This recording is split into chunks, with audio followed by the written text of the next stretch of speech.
სპეციალური რეპორტაჟის ექსკლუზიური სპეციალური რეპორტაჟი ფუკუშიმა.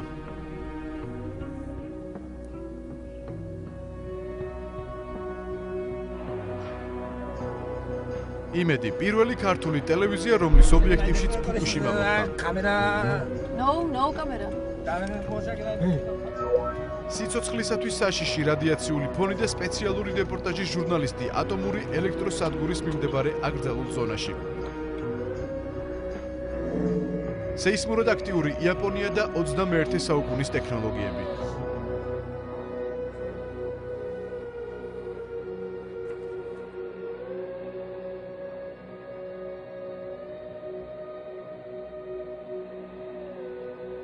ამომავალი მზის ქვეყანა და მიწისძვრა. იაპონია ფუკუშიმადან 1 წლის შემდეგ. ადამიანის და სტიქიის მარადიული ბრძოლა იაპონურად. სპეციალური რეპორტაჟი ფუკუშიმა 1 წლის შემდეგ.